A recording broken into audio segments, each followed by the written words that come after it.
अस्सलाम वालेकुम, मैं मोहम्मद तंजील। आप देख रहे हैं मेरा YouTube channel learn with Mohammad Tanzeel. आप देख रहे हैं वेब डेवलपमेंट सीरीज़ का लेक्चर 5। लेक्चर 4 में हमने लिखा अपना पहला HTML का कोड, और इसके साथ साथ जो कोड हमने लिखा मैंने आपको उसको अच्छे तरीके से समझाया। लेक्चर 4 में हमने ये भी देखा कि हेडिंग्स कितनी किस्म की होती हैं एंड पैराग्राफ को कैसे लिखते हैं HTML में। अगर आपने लेक्चर 4 नहीं देखा तो लेक्चर 4 देखने के लिए ऊपर आई के बटन को क्लिक करके लेक्चर 4 देख सकते हैं। आपने अभी तक मेरा चैनल सब्सक्राइब नहीं किया तो मेरा चैनल जल्दी से सब्सक्राइब कर लें। लेक्चर 5 में हम प्रैक्टिकल एग्जांपल्स के साथ देखने जा रहे हैं लिंक्स क्या होते हैं और उसको यूज़ कैसे करते हैं, इमेजेस कैसे लगाते हैं अपने वेब पेज पर, टेक्स्ट को बोल्ड एंड इटैलिक स्टाइल में कैसे लिखते हैं, और इसके साथ साथ सुपर एंड सबस्क्रिप्ट क्या होता है और इसको कैसे यूज़ करते हैं। जैसा कि आपको इस बात का नॉलेज है कि हम हर वीडियो में प्रोग्रामिंग के साथ साथ एक कंप्यूटर ट्रिक को भी सीखते हैं, तो इस वीडियो के लास्ट में मैं आपको एक कंप्यूटर ट्रिक के बारे में भी बताऊंगा, तो वीडियो को एंड तक लाजमी देखें। चले चलते हैं लैपटॉप की स्क्रीन के ऊपर, जहां हम प्रैक्टिकल एग्जांपल्स के साथ देखते हैं कि लिंक्स क्या होते हैं और उसको कैसे यूज़ करते हैं, इमेजेस अपने वेब पेज पर कैसे लगाते हैं, टेक्स्ट को बोल्ड एंड इटैलिक स्टाइल में कैसे लिखते हैं, और इसके साथ साथ सुपर एंड सबस्क्रिप्ट क्या होता है और इसको कैसे यूज़ करते हैं। तो हम लोग आ चुके हैं अपने लैपटॉप की स्क्रीन के ऊपर। लास्ट टाइम जो हमने वेब डेवलपमेंट सीरीज़ का फोल्डर बनाया था, इसको विजुअल स्टूडियो कोड में ओपन करते हैं और फिर इसके अंदर एक और फाइल बनाते हैं आज के लेक्चर के बारे में। तो विजुअल स्टूडियो कोड को ओपन करते हैं, डबल क्लिक किया, ये हमारा विजुअल स्टूडियो कोड ओपन हो चुका है। अगर आपका फ़ोल्डर सेलेक्ट नहीं है विजुअल स्टूडियो कोड में तो सेलेक्ट करने के लिए फ़ाइल में जाएंगे, ओपन फोल्डर, उसके बाद उस फोल्डर को सेलेक्ट करेंगे और सेलेक्ट फोल्डर के बटन को क्लिक कर देंगे। अब हमारा ये वेब डेवलपमेंट सीरीज़ का फोल्डर विजुअल स्टूडियो कोड के ऊपर ओपन हो चुका है। अब इसमें हम एक नई फ़ाइल बनाते हैं जिसमें हम आज के लेक्चर का कोड लिखेंगे। तो नई फ़ाइल बनाने के लिए इस आइकन को क्लिक करेंगे, न्यू फाइल, यहाँ पर हम नाम लिखेंगे फ़ाइल का जिसमें हम आज के लेक्चर को प्रैक्टिकल एग्जांपल्स के साथ देखेंगे। चले लिखते हैं फ़ाइल का नाम। जैसा कि आपको मालूम है कि ये लेक्चर 5 है वेब डेवलपमेंट सीरीज़ का, तो मैं भी इस फ़ाइल का नाम रखता हूँ lecture5.html। तो हमारी ये फ़ाइल बन चुकी है। अब हम इसमें HTML का बेसिक स्ट्रक्चर लिखते हैं जो हमने लास्ट लेक्चर में लिखा था। तो ये मेरा HTML का बेसिक स्ट्रक्चर रेडी हो चुका है। अब हम टाइटल में यहाँ पर लिखते हैं लेक्चर 5। इस लेक्चर की सबसे पहली चीज़ है लिंक्स। तो मैं एक हेडिंग देता हूँ H1 की, जिसके अंदर हम लिखते हैं लिंक्स, और सेव कर दिया। अब हम इसको ब्राउज़र में ओपन करते हैं। तो लेक्चर 5 वाली फ़ाइल जिसका हमने टाइटल दिया था लेक्चर 5, वो ओपन हो चुकी है हमारे ब्राउज़र में और एक हेडिंग भी आ चुकी है लिंक्स के नाम से। अब सबसे पहले देखते हैं कि लिंक्स क्या होते हैं। लिंक्स की मदद से हम एक पेज से दूसरे पेज पर जंप कर सकते हैं या फिर नेविगेट कर सकते हैं। अगर मैं आपको एग्जांपल दूं तो ये एक लिंक है लाइव क्रिकेट स्कोर्स, इसको मैं क्लिक करता हूँ। क्लिक करने के बाद हम एक पेज से दूसरे पेज पे नेविगेट कर गए हैं, तो इसको लिंक्स कहते हैं। तो आपने देखा कि लिंक्स का मतलब है कि एक पेज से दूसरे पेज के ऊपर जंप करना या फिर एक पेज से दूसरे पेज के ऊपर नेविगेट करना लिंक कहलाता है। लिंक की पहचान आप कैसे कर सकते हैं? लिंक की पहचान ये होती है कि आप जब भी किसी लिंक के ऊपर माउस लेकर जाते हैं या फिर होवर करते हैं तो वो लिंक अंडरलाइन हो जाता है और उसके ऊपर सिंबल आ जाता है लिटिल हैंड का। तो मैं इस पेज के ऊपर जितने भी लिंक्स हैं, जब भी उस लिंक के ऊपर होवर करूँगा तो मेरा जो कर्सर है, जो मेरा पॉइंटर है माउस का, वो चेंज हो जाएगा लिटिल हैंड के ऊपर। अब देखिए ये पैराग्राफ है तो यहाँ पर हैंड नहीं आया। अब मैं किसी भी लिंक के ऊपर लेके गया जैसे लाइव स्कोर, तो उसने कर्सर चेंज कर दिया और पॉइंटर की जगह वो लिटिल हैंड ले आएगा। जैसे ये भी लिंक है, ये भी लिंक है। अब ये वाला टेक्स्ट है, तो उम्मीद है कि लिंक की समझ आ गई है कि लिंक होता क्या है। चलें अब देखते हैं कि लिंक का सिंटैक्स क्या होता है और उसको कैसे बनाते हैं HTML के अंदर। तो लिंक को बनाने के लिए सबसे पहले हम A का टैग ओपन करते हैं, उसके बाद हम यहाँ पर लिखते हैं href लिंक का, या फिर href जो है वो एंकर टैग का एक एट्रीब्यूट है। इसको मैं अभी आपको एक्सप्लेन करता हूँ। पहले हम एट्रीब्यूट्स देख लेते हैं कि एंकर के कौन कौन से एट्रीब्यूट्स होते हैं। एक होता है href, दूसरा होता है टारगेट इक्वल टू दिस। ये हमारा एंकर टैग का ओपनिंग टैग बंद हुआ और इसके अंदर हम जो भी टेक्स्ट लिखेंगे वो लिंक का टेक्स्ट बन जाएगा। मैं यहाँ पर लिखता हूँ दिस इज़ लिंक। तो ये सिंपल सा सिंटैक्स है एंकर का या फिर लिंक बनाने का। अब हम इस लिंक को जो हमने बनाया है ये ब्राउज़र के ऊपर चेक करते हैं। मैं ब्राउज़र के ऊपर आया और मैंने पेज को रिफ़्रेश किया तो आप देख रहे हैं कि ये लिंक बन चुका है, दिस इज़ अ लिंक। और आप देख रहे हैं कि जब भी मैं इसको माउस लेके जाता हूँ इस लिंक के ऊपर तो इसका कर्सर चेंज हो जाता है। तो बेसिकली ये क्या है, ये एक लिंक बन चुका है। अब हम देखते हैं कि एंकर टैग के या फिर लिंक के कौन कौन से एट्रीब्यूट्स होते हैं। पहला एट्रीब्यूट है href का। अब href एट्रीब्यूट के अंदर हम लोग वो पेज या फिर वो लिंक हम यहाँ पर डालते हैं या फिर लिखते हैं कि जब भी इस लिंक के ऊपर क्लिक हो तो वो कहाँ पर जाए। अगर हमने कोई लिंक डाला है, वेबसाइट डाली है, तो क्लिक होने पर वो उस वेबसाइट के ऊपर नेविगेट कर जाएगा। अब मैं जैसे यहाँ पर एक लिंक पेस्ट करता हूँ अपने यूट्यूब चैनल का और यहाँ पर मैं टेक्स्ट लिखता हूँ लर्न विद मोहम्मद तंजील। अब हम इस लिंक को चेक करते हैं अपने ब्राउज़र में तो आप देख रहे हैं कि टेक्स्ट चेंज हो चुका है। जो टेक्स्ट हमने लिखा था विजुअल स्टूडियो कोड में लर्न विद मोहम्मद तंजील, अब इसको हम क्लिक करते हैं तो ये नेविगेट कर जाएगा जो मैंने href के अंदर लिंक दिया है। अब href के अंदर मैंने अपने यूट्यूब चैनल का लिंक दिया है तो इस लिंक को क्लिक करने के बाद हम पहुंच जाएंगे या फिर हम नेविगेट कर जाएंगे मेरे यूट्यूब चैनल के ऊपर। चलें अब इस लिंक को क्लिक करते हैं और चेक करते हैं कि नेविगेट हुआ या नहीं, और सक्सेसफुली हम नेविगेट कर गए हैं मेरे यूट्यूब चैनल के ऊपर। अगर आपने मेरा चैनल अभी तक सब्सक्राइब नहीं किया तो सब्सक्राइब के बटन को क्लिक करके मेरा चैनल भी सब्सक्राइब कर लें। हम एक और एग्जांपल लेते हैं जिसमें हम href में गूगल का एड्रेस देंगे और टेक्स्ट लिखेंगे click to visit Google website, और उसको क्लिक करने के बाद हम चेक करते हैं कि हम लोग गूगल के ऊपर नेविगेट कर रहे हैं या नहीं कर रहे। तो मैंने ये एक लिंक बना लिया है जिसमें मैंने href के अंदर गूगल का एड्रेस दिया है और इसका टेक्स्ट मैंने लिखा है click to visit Google website. अब इसको सेव करते हैं और चलते हैं वेब ब्राउज़र पर। वेब ब्राउज़र के ऊपर आने पर हम देख रहे हैं कि ये एक और लिंक बन चुका है click to visit Google website. इसको क्लिक करते हैं और चेक करते हैं कि नेविगेट हो रहे हैं या नहीं हो रहे। क्लिक करने पर हम सक्सेसफुली गूगल की वेबसाइट के ऊपर नेविगेट हो गए हैं। तो ये हम लोगों ने देखा कि कैसे हम किसी भी वेबसाइट के ऊपर कैसे लिंक के थ्रू एक पेज से या फिर अपने वेब पेज से किसी और लिंक के ऊपर नेविगेट कर सकते हैं। इन दो एग्जांपल्स में हमने href में एक्सटर्नल लिंक्स दिए। एक्सटर्नल से मुराद ये है कि हमारे पीसी या फिर लैपटॉप से बाहर के लिंक्स जैसे google.com या फिर youtube.com। अब हम देखते हैं कि हम इंटरनल लिंक्स के ऊपर कैसे नेविगेट कर सकते हैं। जैसे कि आप देख रहे हैं कि एक और HTML की फ़ाइल बनी हुई है जो लास्ट लेक्चर में हमने बनाई थी myfirstcode.html। अब मैं ये चाहता हूँ कि लेक्चर 5 वाले पेज से, यानी कि इस पेज से हम जो दूसरा पेज, जो पहला पेज है माई फर्स्ट कोड, इस पे हम नेविगेट कर जाएं, इस पेज के ऊपर आ जाएं। तो उसके लिए मुझे क्या करना पड़ेगा, उसके लिए हम यहाँ पर दोबारा से एंकर का टैग लगाते हैं href इक्वल टू, यहाँ पर हम पाथ दे देंगे उस पेज का जिसके ऊपर हमने नेविगेट करना है। ऊपर वाले एक्सटर्नल लिंक्स में हम क्या करते थे, यहाँ पर हम वेबसाइट का पाथ देते थे, और यहाँ पर हम इंटरनल लिंक्स में हम लोग पाथ देंगे अपनी फ़ाइल का जिसके ऊपर हमने मूव करना है या फिर नेविगेट करना है। तो यहाँ पर मैं पाथ देता हूँ my-first-code.html। ये ए का टैग मैंने बंद किया। यहाँ पर मैं लिख देता हूँ go to first HTML page, और इसको सेव करते हैं और ब्राउज़र में चेक करते हैं। पेज को मैंने रिफ़्रेश किया तो ये एक और लिंक बना हुआ आ गया go to first HTML page. अब इसको क्लिक करते हैं और चेक करते हैं कि हम इंटरनल लिंक्स को नेविगेट कर रहे हैं या नहीं कर रहे। इसको मैंने क्लिक किया तो आप देख रहे हैं कि ये हम लोग दूसरे पेज के ऊपर नेविगेट कर चुके हैं। अब इसी तरीके से इस पेज से हम वापस भी जा सकते हैं।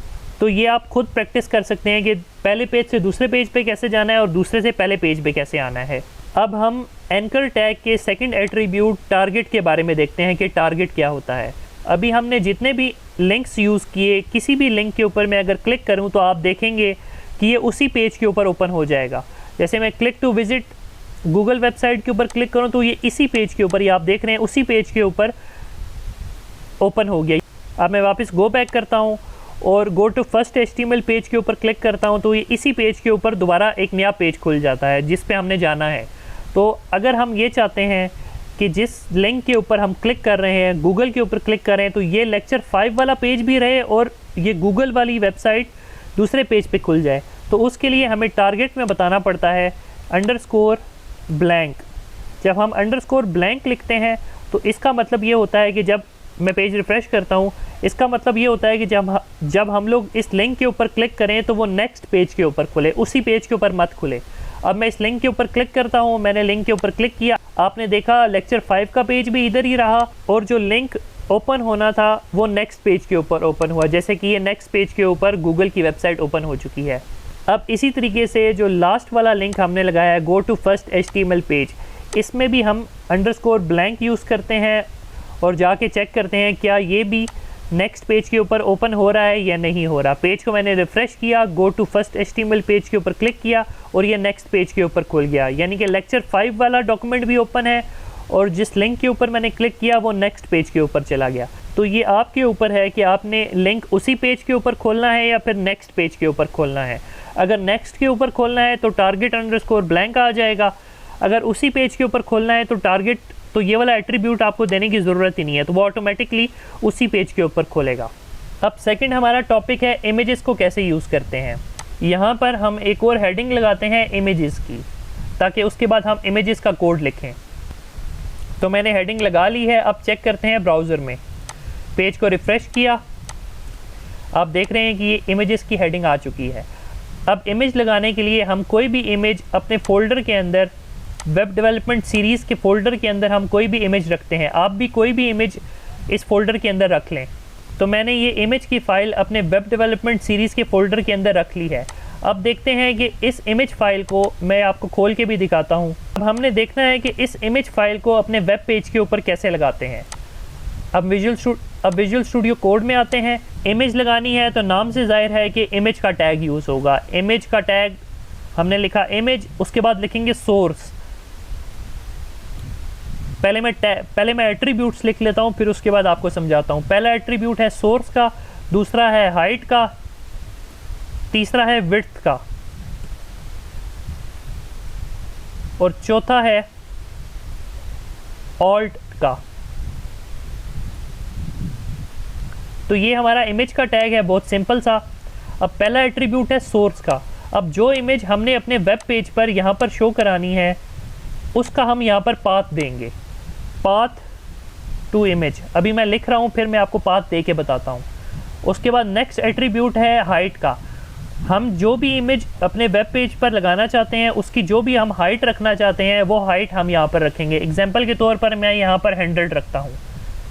इसी तरीके से अगर हम उस इमेज की विड्थ को सेट करना चाहते हैं तो यहाँ पर हम उसकी विड्थ लिखेंगे, जैसे मैं 200 लिखता हूँ। और चौथा एट्रीब्यूट है ऑल्ट। ऑल्ट बेसिकली लिखना है अल्टरनेटिव से। अब अल्टरनेटिव से मुराद ये है कि अगर इमेज नहीं शो होती, किसी भी वजह से इमेज डिलीट हो गई है या फिर इमेज करप्ट हो गई है और वेब पेज पर हमारी इमेज नहीं शो हो रही, तो इमेज की बजाय जो इसके अंदर हम टेक्स्ट लिखेंगे वो शो हो जाएगा। जैसे मैं यहाँ पर लिखता हूँ माई पिक्चर। तो ये हमारे इमेजेस के एट्रीब्यूट्स थे। सोर्स जिसके अंदर हम पाथ देते हैं, यहाँ पर हम हाइट सेट करते हैं, यहाँ पर हम विड्थ सेट करते हैं, यहाँ पर हम ऑल टेक्स्ट देते हैं कि अगर हमारी इमेज ना शो हो सके किसी भी वजह से तो इमेज की जगह ये वाला टेक्स्ट शो। अब मैं ब्राउज़र पे चलता हूँ और चेक करते हैं कि जो हमने इमेज का टैग लगाया है वो कैसे शो हो रहा है। ये मैं ब्राउज़र के ऊपर आया, पेज को रिफ़्रेश किया, आप देख रहे हैं कि इमेज तो मैंने कोई भी नहीं लगाई अभी। जब इमेज नहीं लगाई तो ये ऑल्ट का टैग शो हो रहा है, माई इमेज। यहाँ पर मैं अगर कुछ भी और भी टेक्स्ट लिखता हूँ, माई पिक्चर 1 एग्जाम्पल के तौर पर, और जाके फिर पेज रिफ़्रेश करता हूँ, तो आप देख रहे हैं कि जो भी हम ऑल्ट के अंदर टेक्स्ट लिखेंगे अगर हमारी इमेज मौजूद नहीं है तो वो टेक्स्ट आ जाएगा। चलते हैं। अब हम पाथ देते हैं अपने कोड में। अब पाथ के लिए मैं आऊँगा अपने फ़ोल्डर के अंदर और इसका नाम कॉपी करूँगा। नाम कॉपी करने के बाद मैं विजुअल स्टूडियो कोड में आगे सोर्स में उसको पेस्ट करूँगा। और यहाँ पर हमने एक चीज़ ध्यान में रखनी है कि जो इमेज फ़ाइल हमने रखी है उसकी एक्सटेंशन क्या है। उसकी एक्सटेंशन है .png। तो जो भी एक्सटेंशन होगी हमें इमेज के नाम के साथ उस एक्सटेंशन को भी लिखना पड़ेगा, .png। इसको मैं सेव करता हूँ। अब जाके चेक करते हैं कि इमेज शो हो रही है या नहीं हो रही। पेज में आए, पेज को रिफ़्रेश किया, ये देखें हमारी इमेज शो होना शुरू हो गई है। तो आपने देखा किस तरीके से हम इमेज को अपने वेब पेज के ऊपर लगा सकते हैं। मैं इसकी हाइट और विड्थ चेंज करता हूँ। उसके लिए मैं विजुअल स्टूडियो कोड में आया, हाइट मैंने इसकी कर दी 300, और विड्थ मैंने कर दी 500। अब हम जाके ब्राउज़र के ऊपर चेक करते हैं क्या हाइट 300 और विड्थ 500 हुई या नहीं हुई। हम ब्राउज़र के ऊपर आए और आप देख रहे हैं कि हमारी हाइट और विड्थ सेट हो चुकी है। ये कुछ ज़्यादा हाइट हो गई है, मैं कम कर देता हूँ, मैं इसको कर देता हूँ 180 कर देते हैं और इसको रिफ़्रेश करते हैं और फिर चेक करते हैं। आप देख रहे हैं कि ये कितने अच्छे तरीके से इमेज शो हो रही है। अब यहाँ पर एक और सवाल पैदा होता है कि इमेज उसी फोल्डर के अंदर है तो उसको हमने सिंपली इसी तरीके से लिख दिया, बस इमेज का नाम लिख दिया। अगर इमेज किसी फ़ोल्डर के अंदर है, जैसे मैं यहाँ पर एक फ़ोल्डर बनाता हूँ, Ctrl+Shift+N से इमेजेस का फ़ोल्डर बनाया और इस इमेज को उठाकर यहाँ से मैंने कट किया और इस फोल्डर के अंदर जाके पेस्ट कर दिया। अब ब्राउज़र के ऊपर जाते हैं, पेज को रिफ़्रेश करते हैं। ऑब्वियसली उसको जो हमने पाथ दिया था कि उसको हमने नहीं बताया कि फ़ोल्डर के अंदर इमेज है, तो इस वजह से उसको वो इमेज नहीं मिली और उसने इमेज शो नहीं करवाई और उसकी जगह ऑल्ट टेक्स्ट लिख दिया। अब हम इसको पाथ देते हैं कि इमेजेस के फ़ोल्डर के अंदर जाओ और फिर पिक्चर उठाओ। अब इमेजेस के फ़ोल्डर के अंदर जाने के लिए हम यहाँ पर लिखेंगे images// और उसके बाद इमेज का नाम। अब ये पहले कहाँ जाएगा? अब ये पहले जाएगा इमेजेस के फ़ोल्डर के अंदर और फिर इमेज को उठाएगा। अब हम रिफ़्रेश करते हैं पेज को और चेक करते हैं कि हमारी इमेज आ गई है या नहीं आई। पेज को रिफ़्रेश किया और हमारी इमेज आ चुकी है। अब ये जो इमेज आई है ये आई है हमारे फ़ोल्डर के अंदर से। इमेज को हम लोग एज अ लिंक भी यूज़ कर सकते हैं। अब इमेज को लिंक बनाने के लिए हम यहाँ पर ए का टैग ओपन करेंगे, यहाँ पर href लिखेंगे, इक्वल टू यहाँ पर पाथ देंगे और ए का टैग लास्ट में जाकर इमेज के बंद कर देंगे। अब पाथ में देता हूँ वही माई फर्स्ट कोड .html का और टारगेट इसको दे देता हूँ _blank, यानी कि ये नेक्स्ट पेज पे ओपन हो। अब हम ब्राउज़र पे जाते हैं। अब हम ब्राउज़र पे आ चुके हैं। अब मैं इसके ऊपर माउस लेके जाता हूँ तो आप देख रहे हैं कि ये हैंड का सिंबल बन रहा है, तो इसका मतलब है कि ये इमेज भी लिंक बन चुकी है। अब इसके ऊपर मैं क्लिक करता हूँ, क्लिक करने पर ये नेक्स्ट पेज ओपन हो गया जो हमने href में दिया था। एक दफ़ा फिर चेक करते हैं, क्लिक करके क्लिक किया और ये नेक्स्ट पेज ओपन हो गया। तो उम्मीद है वेब पेज पर इमेजेस का यूज़ आपको आ चुका है। अब नेक्स्ट हमारा टॉपिक है किसी भी टेक्स्ट को बोल्ड करना और फिर उसको इटैलिक में लिखना। यहाँ पर मैं एक और हेडिंग ऐड करता हूँ। H1 में मैं लिखता हूँ text in bold / italic. Page को रिफ़्रेश करते हैं तो हमारी ये हेडिंग आ चुकी है। अब हम देखते हैं कि किसी भी टेक्स्ट को बोल्ड कैसे करते हैं। हम विजुअल स्टूडियो कोड में आए, यहाँ पर हम लिखते हैं पैराग्राफ, जिसको हमने बोल्ड करना है। ये सिंपल पैराग्राफ लिखा, पहले इसको जाकर चेक करते हैं कि ये कैसा लग रहा है। पेज को रिफ़्रेश किया, ये सिंपल हमारा पैराग्राफ है विदाउट बोल्ड। अब हम इसको बोल्ड करना चाहें तो इसी को मैं कॉपी करता हूँ ताकि कंपैरिजन आपके लिए आसान हो जाए और P के बाद मैं B का टैग ओपन कर देता हूँ। B से मुराद यानी कि बोल्ड। B का टैग ओपन किया और इस टेक्स्ट को उठाकर मैं B के टैग के बीच में लिख देता हूँ। ये देखें, पहले P का टैग ओपन हुआ, फिर उसके बाद B का टैग ओपन हुआ, पैराग्राफ लिखा, फिर B का टैग बंद हुआ और फिर P का टैग बंद हुआ। अब हम ब्राउज़र पे आते हैं और पेज को रिफ़्रेश करते हैं तो आप देख रहे हैं ये वाला सिंपल था और ये बोल्ड हो चुका है टेक्स्ट। तो बोल्ड करने के लिए, किसी भी चीज़ को बोल्ड करने के लिए हम B का टैग यूज़ करते हैं। नेक्स्ट अब हम देखते हैं कि पैराग्राफ को या फिर टेक्स्ट को इटैलिक स्टाइल में कैसे लिखते हैं। मैं इसी पैराग्राफ को कॉपी करता हूँ, नीचे पेस्ट करता हूँ और यहाँ पर अगर मैंने इटैलिक करना है तो P के बाद मैं I का टैग ओपन करूँगा और इस टेक्स्ट को I के टैग के बीच में लिख दूँगा। I से मुराद इटैलिक।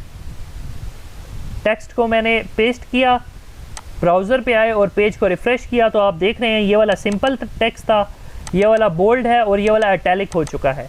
अगर आप ये चाहते हैं कि मेरा टेक्स्ट बोल्ड भी हो और इटैलिक भी हो तो उसको भी हम कर सकते हैं। इस पैराग्राफ को हमने कॉपी किया, नेक्स्ट लाइन के ऊपर पेस्ट किया और I के अंदर हम एक और टैग ओपन करेंगे बोल्ड का। B का टैग ओपन किया और इस टेक्स्ट को उठाकर हम B के टैग के अंदर लिख देंगे। अब इसके अंदर 3 टैग यूज़ हुए हैं, P का टैग, I का टैग और बोल्ड का टैग। अब हम इसको जाकर रिफ़्रेश करते हैं तो ये नेक्स्ट लाइन आ चुकी है, ये बोल्ड भी है और इटैलिक भी है। तो उम्मीद है कि आपको टेक्स्ट को बोल्ड करना और उसको इटैलिक स्टाइल में लिखना आ चुका है। अब नेक्स्ट टॉपिक है हमारा सुपरस्क्रिप्ट एंड सबस्क्रिप्ट। हम यहाँ पर एक और हेडिंग डालते हैं सुपरस्क्रिप्ट एंड सबस्क्रिप्ट। सबसे पहले हम देखते हैं कि सुपरस्क्रिप्ट क्या होता है और सबस्क्रिप्ट क्या होता है। जैसे मैं आपको कहूँ कि अगर आपने किसी चीज़ की पावर बनानी है, यानी कि जैसे हम मैथ में लिखते हैं a की पावर 2, तो वेबसाइट के ऊपर वो कैसे लिखेंगे? अगर हमने किसी भी चीज़ को किसी की पावर बनाना है तो पावर वाले टेक्स्ट को हम सुप यानी सुपर के टैग के अंदर लिखेंगे तो वो हमारी पावर बन जाएगी। मैं एग्जांपल यहाँ पर आपको इम्प्लीमेंट करवाता हूँ। हम लिखते हैं a2, ये सिंपल है, मैंने 2 को a की पावर बनाना है तो सिंपल पहले मैंने लिखा a2, पेज को जाके रिफ़्रेश करते हैं। रिफ़्रेश करने के बाद आप देख रहे हैं ये दोनों इकट्ठे हैं, a और 2 इकट्ठे हैं। अगर मैंने 2 को a की पावर बनाना है तो पावर बनाने के लिए मैं आऊँगा यहाँ पर a, यहाँ पर मैं लिखूँगा सुप का टैग sup, सुप यानी सुपर, और यहाँ पर लिखूँगा 2 यानी a सिंपल आएगा और सुप और 2 जो है वो सुप टैग यानी a सिंपल आएगा और 2 सुप टैग की वजह से उसकी पावर बन जाएगा। पेज को रिफ़्रेश करते हैं तो आप देख रहे हैं ये वाला हमारा सिंपल था और ये वाला 2 हमारा a की पावर बन चुका है। तो आपने किसी भी चीज़ को किसी की पावर बनाना है तो हम वो सुप के टैग से पावर बना सकते हैं। अब इसी तरीके से मैं आपको कहूँ कि आपने 2 को a की बेस बनाना है यानी a के नीचे लिखना है तो वो हम कर सकते हैं सब टैग से। मैं यहाँ पर यहाँ पर सब का टैग लिखा मैंने और 2 को मैंने लिख दिया सब के अंदर। अब यहाँ पर हम पेज रिफ़्रेश करके चेक करते हैं, आप देख रहे हैं कि ये पहला वाला सिंपल था, दूसरा वाला सुप का टैग था, a की पावर 2 बना और ये तीसरा वाला 2 बेस बन चुका है a की सब टैग की वजह से। प्रैक्टिकल एग्जाम्पल में अगर आपको कोई भी क्यूरी है तो आप कमेंट में पूछ सकते हैं। इस वेब सीरीज़ को इंटरेस्टिंग एंड इंटरेक्टिव बनाने के लिए मैं आपको होमवर्क एक्सरसाइज देता हूँ। तो इस लेक्चर की होमवर्क एक्सरसाइज ये है कि आप कोई भी लिंक नेक्स्ट विंडो में या फिर न्यू विंडो में कैसे ओपन कर सकते हैं। तो इसका कोड आप मुझे कमेंट सेक्शन में कमेंट करके बताएं। जैसे कि मैंने आपको वीडियो के स्टार्ट में जिक्र किया था ट्रिक के बारे में, तो आइए मैं आपको बताता हूँ कौन सी कीज़ को प्रेस करने से आप किसी भी फोल्डर की प्रॉपर्टीज़ देख सकते हैं विदाउट माउस यूज़ किए हुए, यानी कि कीबोर्ड से शॉर्टकट की। जिस फोल्डर की प्रॉपर्टीज़ आपने ओपन करनी है या फिर देखनी है तो उस फोल्डर को सेलेक्ट करने के बाद अपने कीबोर्ड से ऑल्ट और एंटर का बटन प्रेस करके किसी भी फोल्डर की प्रॉपर्टीज़ आप ओपन कर सकते हैं या फिर देख सकते हैं। कमेंट में बताएं कि ट्रिक ने काम किया या फिर नहीं। इस लेक्चर में अगर आपको कोई बात समझ नहीं आई तो कमेंट सेक्शन में कमेंट करके पूछ सकते हैं। लेक्चर 6 में हम देखने जा रहे हैं कमेंट्स क्या होते हैं और उसको यूज़ कैसे करते हैं, फेव आइकन क्या होता है और उसको यूज़ कैसे करते हैं, और इसके साथ साथ हम HTML की लिस्ट के बारे में देखेंगे कि HTML की लिस्ट क्या होती है और कितने किस्म की होती है और उसको यूज़ कैसे करते हैं। तो comments, fav icon and list को प्रैक्टिकल एग्जांपल्स के साथ देखने के लिए नेक्स्ट लेक्चर में मिलते हैं। तब तक के लिए अल्लाह हाफिज़।